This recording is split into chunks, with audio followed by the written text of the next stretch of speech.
po. Ang Bergamo Hotel po is, ang priority po namin dito is yung quality ng food. So, yun mostly na binabalikan po ng mga guests namin dito is yung masarap na pagkain.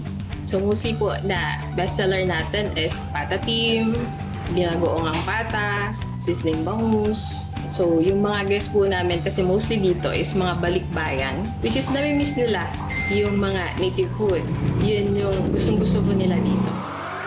Para mas makilatis natin kung bakit paborito ng mga guests ang Filipino food ng Bergamo Hotel, ipagluluto tayo ng kanilang chef sa poolside dining area ng kanilang restaurant.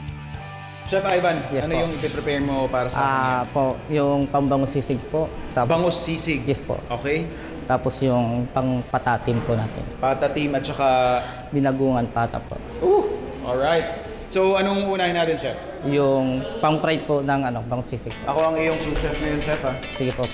Chef Ivan, pansin ko lang dun sa mga i-serve mo sa akin ngayon, puro Filipino food. Yes po. Anong kanyan? Talagang yun ang concept ng Bergamo na mag-serve ng mga classic Filipino dish. Yes po, chef.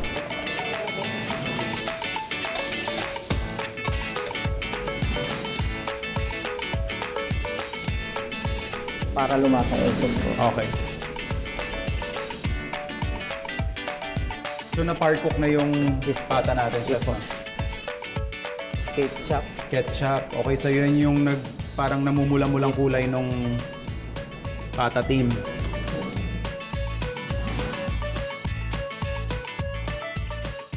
Tapos Oyster sauce.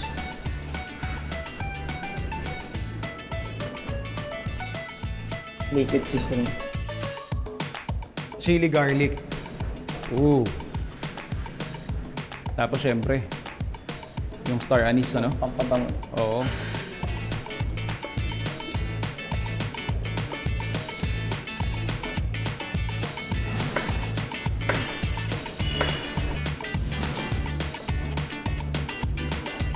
O syempre, pag patatim, matamis dapat yan eh. So meron na tayong banana ketchup, may oyster sauce, tapos brown sugar pa.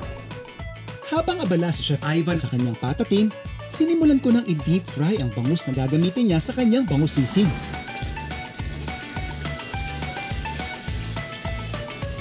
Samantala, gumawa rin si Chef Ivan ng slurry na hinalo niya sa sabaw ng patatim. Pagkatapos, inilagay niya na rin ang carrots. Nang mahango ko na ang bangus sa kawali, sinimulan namang gawin ni Chef Ivan ang sauce ng kanyang sisig. So ito yung pang sisig natin, Chef. Yes, sir. Bangus sisig. Bangus sisig po lang. So meron tayong mayonnaise, sibuyas, tsaka liver spread, tsaka liver sauce. Tapos lagyan natin ng konting chili para may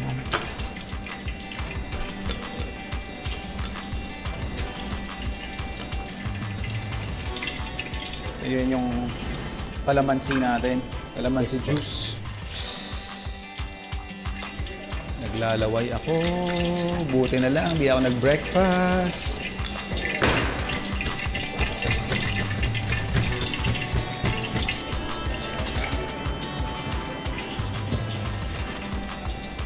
lalagyan na natin ng sauce set.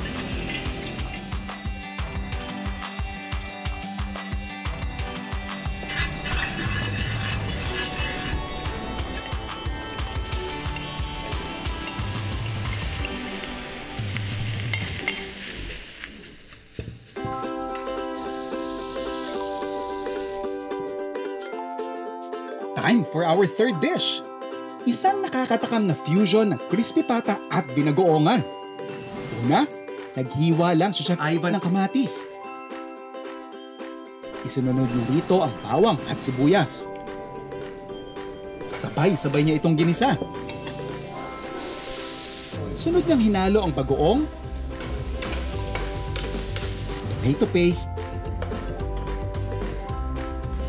brown sugar, green chili at leeks.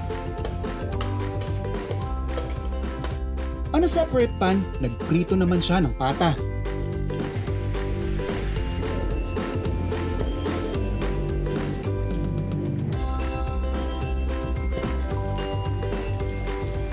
Pagkahango sa pata, Pinatungan niya naman ito ng sauteed bagoong.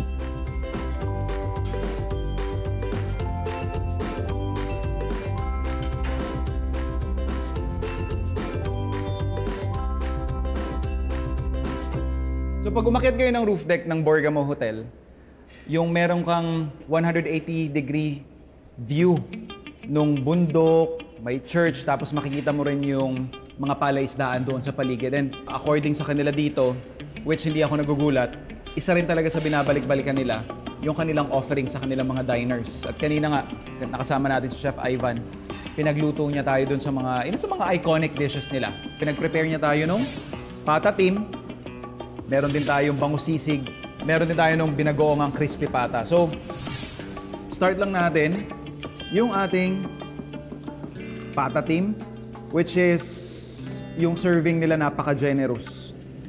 So, very juicy, very tender. Tapos yung sauce na ginawa natin perfectly complements yung ating meat.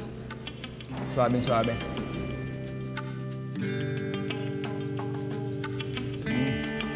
Napakalaking kasalanan nun kung hindi nila gagamitin yung very accessible at very fresh nilang ingredients sa kanilang menu. And yung sa presentation nila nung bangusisig natin, gusto ko yung touch na sinama nila yung ulo at yung buntot. Sisig for me is one of those well-balanced dish na umatake sa lahat ng flavors. Yung mild creaminess na nakukuha natin dahil dun sa ginamit nating fresh na bangus. For me, very intelligent way of utilizing the available ingredients in your area. Yung kanilang bagoong. Definitely one of the best sa Pilipinas, ang bagoong ng Pangasinan. Again, portion is very generous. Pwede itong pagsaluhan ng marami. Dahil nga dun sa bagoong na ginamit natin. So parang may iba siyang dimension dun sa dish. What I like about the binagoongan nila dito is hindi siya sobrang tamis.